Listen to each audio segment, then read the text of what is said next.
Meninjau risalah pertemuan Federal Reserve.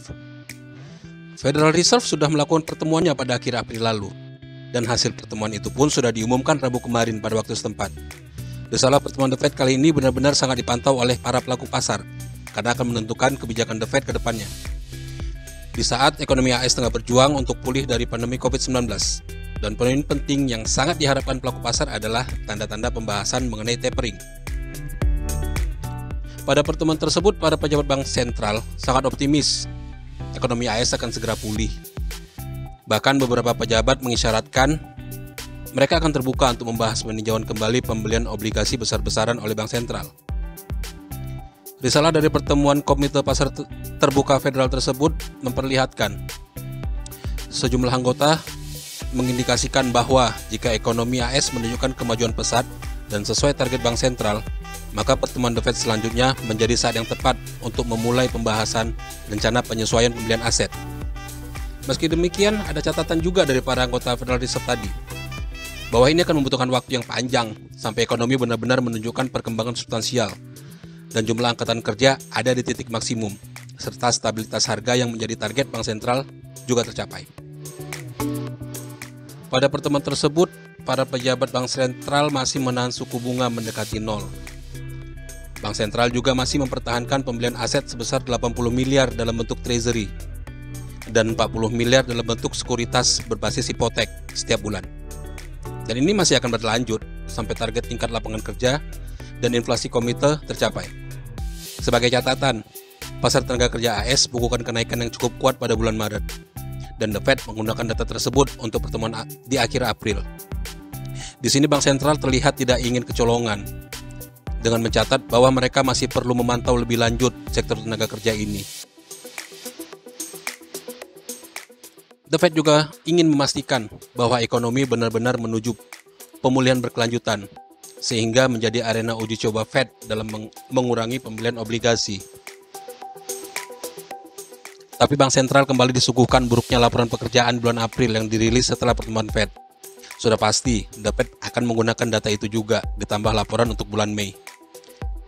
Data ini akan digunakan The Fed pada pertemuan mereka berikutnya pada bulan Juni. Sebelumnya, The Fed sudah memberi sinyalemen akan adanya rencana penurunan suku bunga.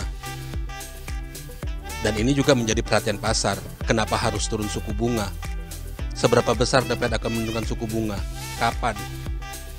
Dalam ringkasan proyeksi ekonomi Fed bulan Maret, tak seorang pun para peserta FOMC mengharapkan kenaikan suku bunga di tahun 2021 ini. Hanya ada 4 dari 18 anggota FOMC mengharapkan kenaikan suku bunga.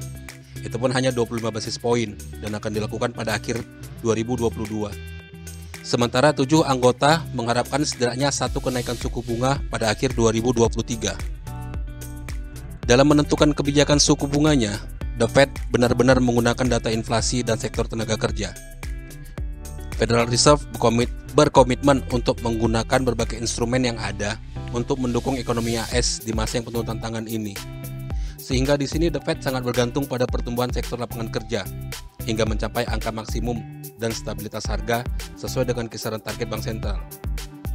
Seperti yang kita ketahui, pandemi COVID-19 telah mendera perekonomian Amerika dan dunia bahkan.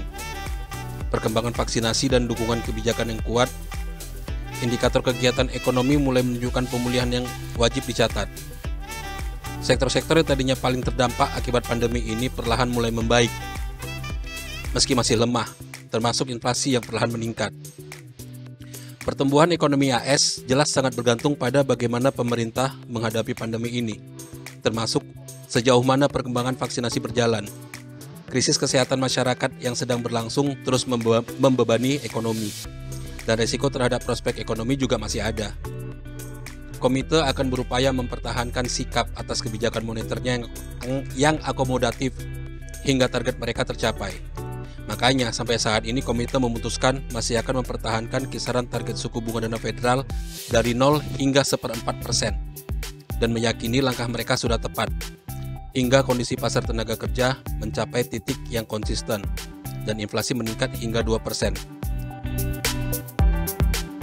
Demikian pembahasan kita mengenai risalah pertemuan FOMC kali ini. Trade by yourself and safe trading.